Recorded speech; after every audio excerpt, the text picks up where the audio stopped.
அனைவருக்கும் வணக்கம். கன்னித்தமிழ் பாடசாலைக்கு உங்களை வரவேற்பதில் பெருமகிழ்ச்சி அடைகிறேன். இன்று மேல்நிலை முதலாம் ஆண்டு தமிழ் பாடத்தில் இயல் 5, பழைய புத்தகத்தில் இயல் 5, புதிய புத்தகத்தில் இயல் 4 நற்றிணை பாடல்கள் இடம்பெற்றிருக்கும். அந்த நற்றிணை பாடல் நாம் இன்னைக்கு பார்க்க போகிறோம். நற்றிணை 8 தொகை நூல்களுள் சிறப்பாக முதலாக வைத்து நல்ல திணை என்ற அடைமொழியால் போற்றப்படும் நூல் நற்றிணையாகும். 400 பாடல்களை கொண்டது. 9 அடி சிறுமை 12 அடி பேரெல்லைகளை கொண்டு இடம்பெறுகிறது.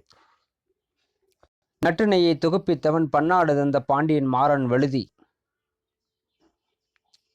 இதற்கு கடவுள் வாழ்த்து பாடலை பாடியவர் பாரதம் பாடிய பெருந்தேவனார் அவர்கள். போதனார் சங்ககால புலவர் நற்றிணையில் 110ஆம் பாடலை மட்டும் பாடியிருக்கிறார். நற்றிணையின் பேரெல்லை 12 அடி இருப்பினும் விதிவிலக்காக 13 அடிகளை கொண்டதாக இந்த பாடல் இடம்பெற்றிருக்கிறது.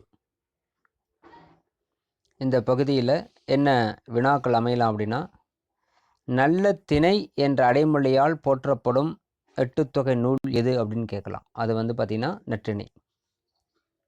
இது எவ்வளோ பாட்டு இருக்குது? 400 பாட்டு இருக்குது. நற்றிணை 400 அப்படின்னு கணக்கு வச்சுக்கலாம். அடி வரையறை அப்படின்னு பார்த்தீங்கன்னா ஒரு பாட்டு குறைஞ்சபட்சம் 9 அடியில் இருக்கும்.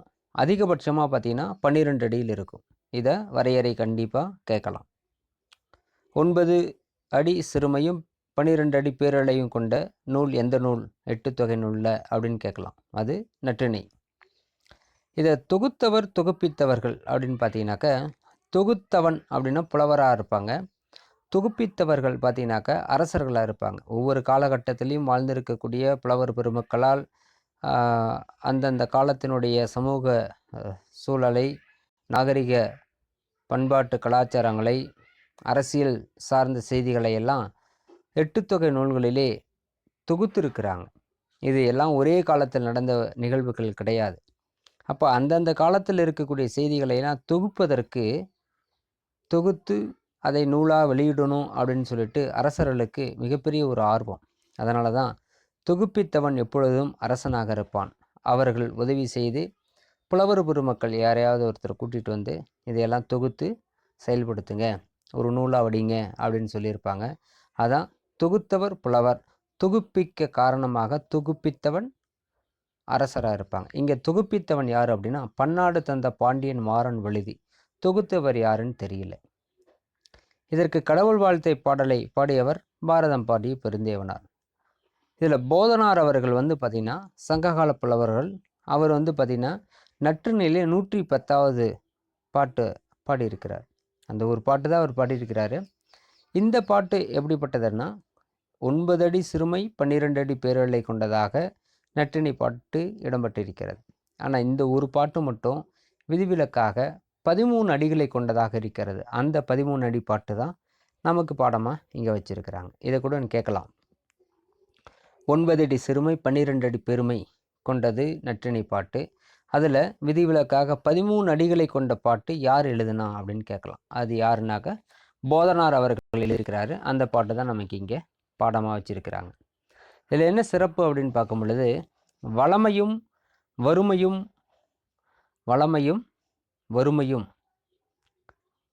வாழ்க்கையினுடைய நாணயத்தின் இரு பக்கங்கள் அப்படின்னு சொல்லலாம். ஒன்று வளமை இருக்கிறது, நல்ல செல்வங்கள். இன்னொரு பக்கம் அப்படியே எதிர்மறையாக ஒரு வறுமை, கொடிய வறுமை.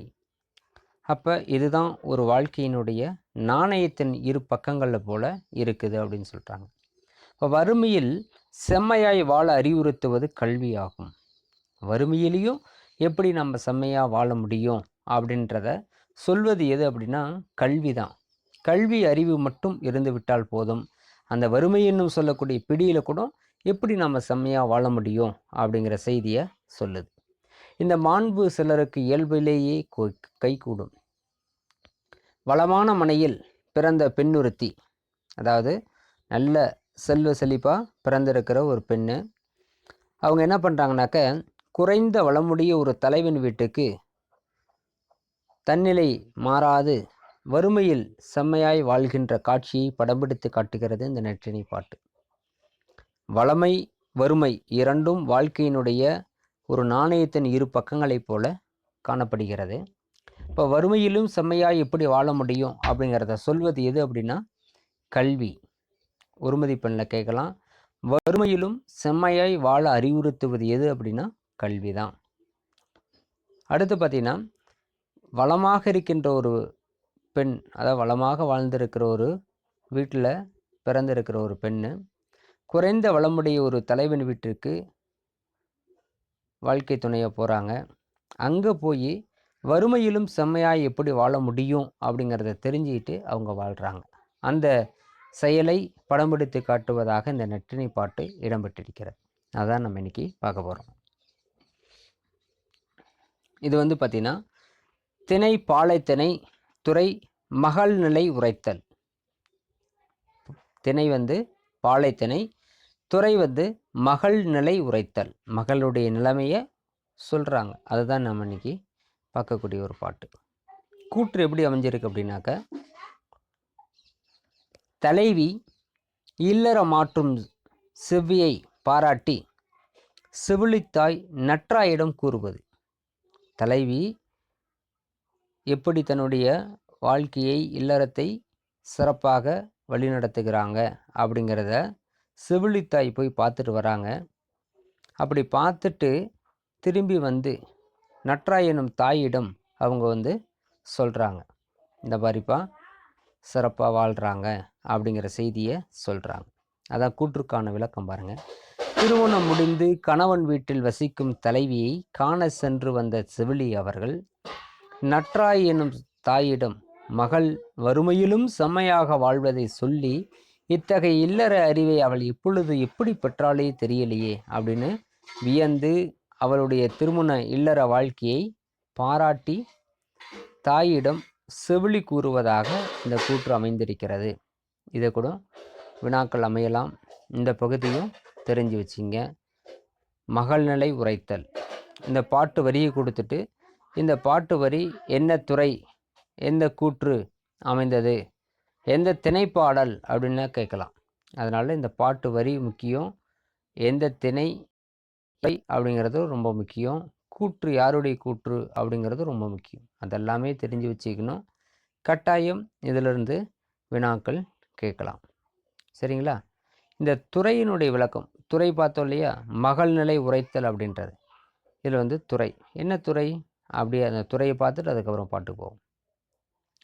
மகள்நிலை உரைத்தல் என்பது தலைவனோடு உடன் போகிய விளையாட்டு பருவம் மாறாத மகள் இல்லறம் மாற்றும் பாங்கனை நற்றாயிடம் செவிலித்தாய் எண்ணி கூறுவது. இத்துறை மனைமருட்சி என்றும் கூறப்படும். இதை கூட வினாக்கள் அமையலாம். மகள்நிலை உரைத்தல் இந்த துறைக்கு எப்படி சொல்கிறாங்கன்னு மனை மருட்சி அப்படின்னும் சொல்லுவாங்க. மனை மருட்சி என்றும் அழைப்பார்கள். இதில் என்ன சொல்லப்படுது, தலைவனோடு குழந்தை மனம் மாறாது, விளையாட்டு பருவம் மாறாது, திருமணம் செய்துட்டு போகக்கூடிய தலைவி அங்கே போய் அவள் எவ்வளவு சிறப்பாக இல்லறம் நடத்துகிறாள் அப்படிங்கிற ஒரு பாங்கை நற்றாய் என்னும் தாய் அறிந்து கொள்ள விருப்பம் கொள்கிறாள். உடனே செவிலித்தாயை அனுப்பி பார்த்துட்டு வர சொல்கிறான். அவளும் பார்த்துட்டு வந்து அவளுடைய சிறப்பாக வாழ்ந்து கொண்டிருக்கின்ற இல்லற வாழ்வை சொல்கிறாங்க. அதை பார்த்துட்டு நற்றாயும் அடடா அப்படின்னு வியந்து போகிறாங்க. அதுதான் இங்கே மனை மருட்சி அப்படின்னு சொல்லப்படுகிறது. அதை பற்றி தான் நம்ம இன்றைக்கி இந்த பாட்டில் சொல்லியிருக்கிறாங்க. இந்த பாட்டு துறை திணை கூற்று எல்லாமே ரொம்ப முக்கியம். அதனால் எல்லாமே தெரிஞ்சு வச்சுக்கணும். பிரசம் கலந்த வெண்சுவை தீம்பால் மகள்நிலை கண்டு செவிலித்தாய் வியந்து போகிறாங்க. எப்படி பிரசம் கலந்த வெண்சுவை தீம்பால் அப்படின்றான். பிரசம் அப்படின்னா தேன். பிரசம் என்பது தேன். தேன் நிறைந்திருக்கின்ற கலந்த வெண்சுவை தீம்பால், வெண்மையான சுவையினை கொண்ட தீம்பால், இனிய பால் உணவை தேன் கலந்த வெண்மையாக சுவையினை உடைய இனிய பால் உணவை விரி கதிர் விரிந்த ஒளியை கொண்ட பொற்களத்து பொன்களம் அப்படின்னு சொல்லலாம். பொன் கூட்டல் களம் அப்படின்னு பிரிக்கலாம். அதாவது பொன்னால் செய்யப்பட்ட பாத்திரத்தில், அதாவது ஒளி வீசக்கூடிய பொன்னால் செய்யப்பட்ட பாத்திரத்தில் தேன் கலந்த இனிய பால் உணவை ஒரு கை ஏந்தி அதனை ஒரு கையால் எடுத்து கொண்டு வந்து கொடுக்குறாங்க. இந்த ஒரு கை சாப்பிடுன்னு. இல்லை வேண்டாம் வேண்டாம் அப்படின்னு ஒரு கை ஏந்தி புடைப்பின் சுற்றும் புடைப்பாய் சுற்றப்பட்ட அவங்கள ஓடுறாங்க. இந்தாங்க சாப்பிடுங்க அப்படின்னு இந்த செவிலி தாயி பொன்னால் செய்யப்பட்ட பாத்திரத்தில் தேன் கலந்த சுவையினையுடைய இனிய பாலுணவை அதனை ஒரு கை ஏந்திட்டு எடுத்துக்கொண்டு புடைப்பின் சுற்றும் புடைப்பாய் சுற்றப்பட்ட பூந்தலை பூவை நுனியில் கொண்ட அப்படின்னு அர்த்தம். சிறுகோல் மற்றொரு கையில் சிறிய கொம்பு ஒன்று கையில் வச்சுக்கிட்டாங்க. ஒரு கையில் சாப்பாடு எடுத்துக்கிட்டு இன்னொரு கையில் ஒரு சிறு கொம்பு அப்படியும் அடித்தா கூட வலிக்காத அளவுக்கு பூவை நுனியில் சுற்றப்பட்ட ஒரு சிறுகோலை சுற்றுக்கொண்டு ஊன் என்று இப்பால் உணவை உண்பாயாக, இந்த சாப்பிடு அப்படின்னு சொல்லிட்டு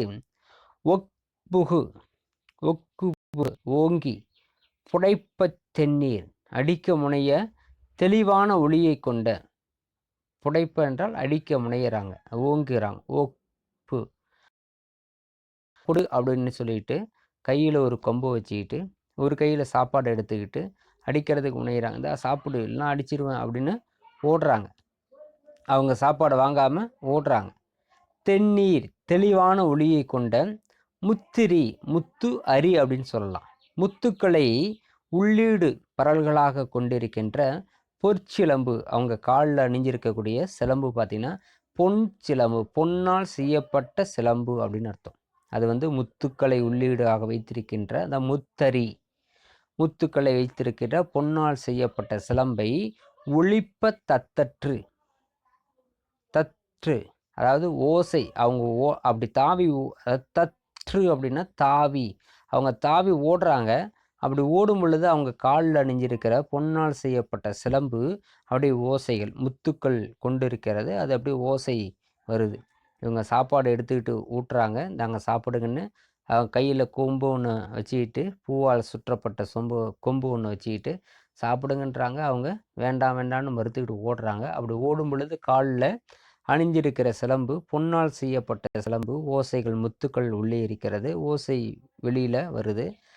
தற்று அதாவது தாவி, அரிநரை கூந்தல் மெல்லிய நரைத்த கூந்தலை கொண்டிருக்கின்ற செம்முது செவிலியர், செவ்விய முதிய, அதாவது செம்முது அப்படின்னா செவ்விய முதுமையுற்ற, செம்முது அப்படின்னா செவ்விய முதுமையுற்ற வளர்ப்பு தாய். செவிலிங்கிறது வளர்ப்பு தாய், முது என்றால் முதிர்ந்த. யாரு? இந்த அரிநரை கூந்தற்கு மெல்லிய நரைத்த கூந்தலை கொண்ட செவ்விய முதுமையுற்ற வளர்ப்பு தாய் இதை செய்யறாங்க. அப்படி செய்ய மெலிந்து ஒளிய பிடிக்க இயலாமல் தன் ஓட்டம் வேகமாக இருக்கிறது, தளர்ந்த நடை. அவங்க பார்த்தீங்கன்னாக்க நல்ல இளமை, இவங்க முதிர்ந்த பருவம். இவங்களால மெலிந்து ஒளிய வேகம் தளர்ந்து ஓட முயற்சிக்கிறாங்க, முடியலை. பந்தர் ஓடி, முற்றத்தில் உள்ள பந்தல்ல கீழே ஓடி ஏவல் மறுக்கும் அந்த தாயினுடைய கட்டளை மறுத்து, நான் சாப்பிட மாட்டேன் ஏவல் மறுக்கிறாங்க. அவங்க சொல்ல இந்த பொண்ணு என்ன பண்ணுதான் மறுத்துக்கிட்டு, உன்னேன் எனக்கு வேணாம் அப்படின்னு சொல்லிட்டு ஓடுறாங்களாம். சிறிய விளையாட்டினுடைய என்னுடைய மகள் இவ்வளவு சிறப்பு பெற்ற ஒரு குடும்பத்தை நடத்துகிறாளா? இந்த சிறு விளையாட்டாக விளையாடி கொண்டிருக்கிறா அந்த மகள்.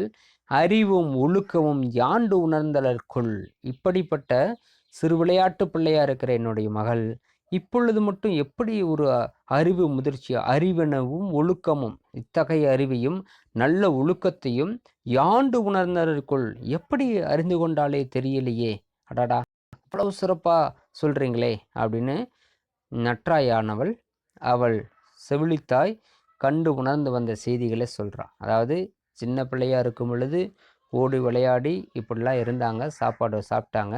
ஆனால் இப்பொழுது அறிவும் ஒழுக்கமும் யாண்டு உணர்ந்தாள். அவளுடைய அறிவும் ஒழுக்கமும் எப்படி பெற்றாலே தெரியலையே. கொண்ட கொண்ட கொழுநன் கொடி கொண்ட கொழுநன் கொடி கொண்ட கொழுநன் குடிவரவன் கொண்ட கொழுநன் குடிவரன் உற்றன. இப்போது தன்னை மணந்து கொண்ட கணவன், அதாவது கொழுநன் கணவனுடைய வீடு, கொழுநன் குடி அப்படின்னா தன்னை மணந்து கொண்டவன் கணவனுடைய வீட்டில் எப்படி வராங்க, குடிவரன் உற்றன. குடும்பம் வரன் என்றால் வறுமை, வறுமையிலும் உற்றது என்பதை உணராமல் அவள் கொடுத்த தந்தை கொழுஞ்சோறு, தன்னை மனம் செய்து கொண்ட அந்த கொடுத்த தந்தையினுடைய மானத்தை காப்பாற்றும் பொருட்டு கொழுஞ்சோறு, பெரும் செல்வம், கொழும் சோறு என்றால் பெருஞ்செல்வம், வளமான உணவை உண்ணாள். அவ அப்படிப்பட்ட வளமான செல்வமான உணவை அவ எதிர்பார்க்கவே இல்லை.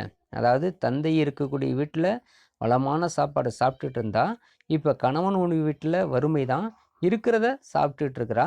ஆனால் அந்த நேரத்தில் வளமான தந்தையினுடைய சாப்பாட்டை அவன் நினச்சி கூட பார்க்கல. ஒழுகு நீர் நுணங்கல் போல, அதாவது ஒழுகு நீர் என்றால் ஓடுகின்ற நீர், ஓடுகின்ற நீரிலே இடையுற்று கிடக்கும் நுணங்கற் போல, மெல்லிய கருமணலை போல. நுணங்கல் அப்படின்னாக்க நுணங்கு அரல் போல அப்படின்னா மெல்லிய, அதாவது ஓடுகின்ற நீரில் கருமணல்கள் அங்கே நிற்பது போல. பொழுது மறுத்து ஒரு வேளை விட்டு ஒரு வேளை உண்ணும் சிறு மதுகையலே, ஒரு வேளை விட்டு ஒரு வேளை உண்ணக்கூடிய சிறு பிள்ளையாக, சிறிய மனம் வலிமை உடையவளாக அவள் இன்று வாழ்ந்து கொண்டிருக்கிறாள்.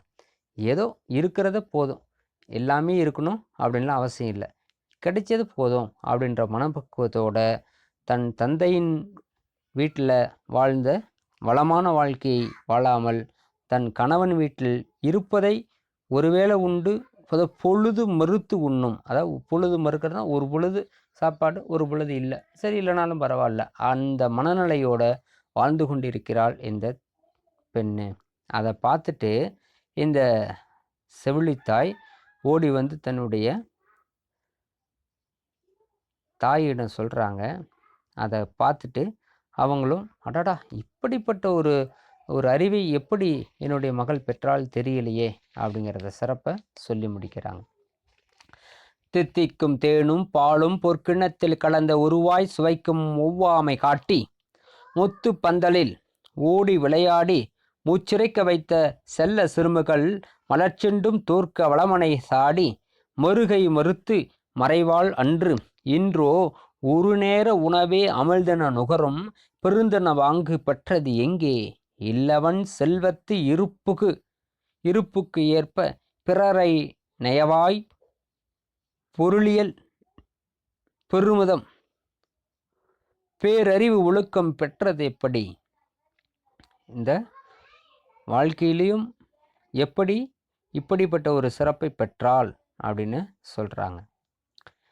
ரசம் அப்படின்னா தேன், புடைத்தல் அப்படின்னா கோல் கொண்டு ஓச்சுதல், கொழுநன் குடி என்றால் கணவனுடைய வீடு, வரன் அப்படின்னா வறுமை, கொழுஞ்சோறு அப்படின்னா பெருஞ்செல்வம், தந்தை இருக்கக்கூடிய காலத்தில் பெருஞ்செல்வத்தோடு இருந்தாங்க.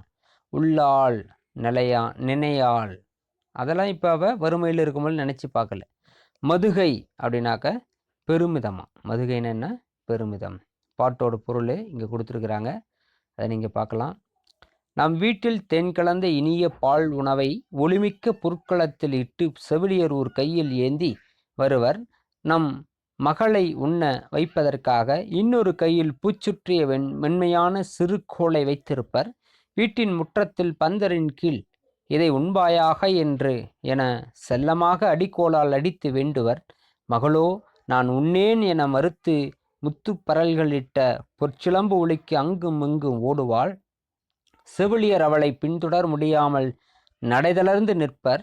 இப்படிப்பட்ட விளையாட்டு பெண் நம் மகள், இவள் எப்படி இப்போது இத்தகைய அறிவையும் இல்லறான் நடைமுறையும் கற்றால் தான் மணந்து கொண்ட கணவன் வீட்டில் வறுமையற்ற நிலையிலும் தன் தந்தையின் வீட்டில் பெற்ற வளமான உணவினை பற்றி நினைப்பாரால் ஓடுகின்ற நீரிலே கிடக்கும் நுண்மணலின் இடைவெளி இருப்பது போல் ஒரு பொழுது இடைவெளி விட்டு ஒரு பொழுது உண்ணும் வன்மை பெற்றிருக்கிறாள். இது என்ன ஒரு வியப்பு அப்படின்னு நற்றாயானவள் வியந்து பார்க்கின்றாள். அடுத்து பார்த்தீங்கன்னா இலக்கண குறிப்பு. வெண் சுமை தீம்பால் இதெல்லாம் பண்பை குறித்து வந்தது பண்பு தொகை. விரிகதிர் உழுகுநீர் அப்படிங்கிறது 3 காலத்தையும் குறித்து வந்திருக்கிறது. முக்காலமும் குறித்து வந்த வினைத்தொகைகள். பொற்களம் பொன்சிலம்பு 3ஆம் வேற்றுமை உருவும் பயனும் உடன்தொக்க தொகையாக வந்திருக்கிறது. கொண்ட அப்படிங்கிறது பெயரெச்சம். அறிவும் ஒழுக்கமும் உம்மிகதை வெளிப்படையாக வந்து எண்ணுமையாக வந்திருக்கிறது. பந்தல் என வந்திருக்கணும். இது வந்து ஈற்றுப்பொழியாக வந்திருக்கிறது. பகுபத உறுப்பிலக்கணம் மெலிந்து மெலி என்பது பகுதி கட்டளை சொல்லாக வந்து இத்து சந்தி இந்தானது விகாரம் இத்து இறந்த கால இடைநிலை ஊ வினையச்சு விகுதி. அதே போல் மறு பகுதி இத்து சந்தி இத்து இறந்த கால இடைநிலை ஊ வினையச்சு விகுதி. புணர்ச்சி விதிகள். சிறுகோள் எப்படி பிரிக்கலாம்? சிறுமை கூட்டல் கோல் அப்படின்னு பிரிக்கலாம். ஈறுபோதல் பாருங்கள். நிலைமொழி ஈற்றில் மை விகுதிக்காக ஈறுபோதல் போயிடும், சிறுகோள் என்று வந்துடும். அடுத்து பார்த்தீங்கன்னா பொற்சிலம்பு பொன் கூட்டல் சிலம்பு என்று பிரிக்கலாம். நிலைமொழியினுடைய ஈற்றில் நகரம் வறுமொழி முதலில் பாருங்கள். பொன் கூட்டல் சிலம்பு பொற்சிலம்பு அப்படின்னு வந்திருக்கிறது. அதாவது ரகர டகர ரகரம் வேற்றுமையில் ந வல்லினம் வர டாராவும் என்ற விதிப்படி ரகரத்துக்கு நிகரான நகரம் வந்து பொன்சிலம்பு என்று மாறியிருக்கிறது. இது வரைக்கும் பார்த்தீங்கன்னாக்க நற்றிணையுடைய பாடல்கள் பார்த்தோம். இதில் ஏதாவது ஐயங்கள் இருக்குது அப்படின்னாக்க கீழே கமெண்ட்ஸில் சொல்லுங்கள். இன்னும் எப்படி விளக்கமாக அடுத்தடுத்த வீடியோக்கள் சிறப்பாக போட முடியும் அப்படிங்கிறத நான் பார்க்குறேன். அனைத்து போட்டித் தேர்வர்களுக்கும் பள்ளி படிக்கக்கூடிய மாணவர்களுக்கும் இது பயனுள்ளதாக இருக்கும் என்று நம்புகிறேன். இது ஒவ்வொரு பகுதியுமே மிக முக்கியமான பகுதிகள். இதில் ஏதாவது ஐயங்கள் இருக்குது அப்படின்னு நீங்கள் விருப்பப்பட்டீங்கன்னாக்க கீழே கமெண்ட்ஸில் கொடுங்க. அந்த ஐயங்களை போக்கி அடுத்த வீடியோக்கள் சரி செய்து தெளிவாக உங்களுக்கு எடுத்துரைக்க முயற்சி செய்கிறேன். இந்த சேனலை பிடித்திருக்கு அப்படின்னாக்க கீழே சப்ஸ்கிரைப் பட்டன் இருக்கும், அதை சப்ஸ்கிரைப் பண்ணுங்கள். பக்கத்திலே பெல் ஐக்கான் இருக்கும், அதையும் கிளிக் பண்ணுங்கள். உங்களுடைய நிறைகள் குறைகள் எதுவாக இருந்தாலும் கமெண்டில் கொடுங்க. அடுத்தடுத்த வீடியோக்களில் அதை நான் சரி செய்து உங்களுடைய தேவைகள் என்ன என்பதை சொல்லுங்கள். அந்த தேவைகளையும் நான் வந்து நிறைவு செய்ய முயற்சி செய்கிறேன். நன்றி, வணக்கம்.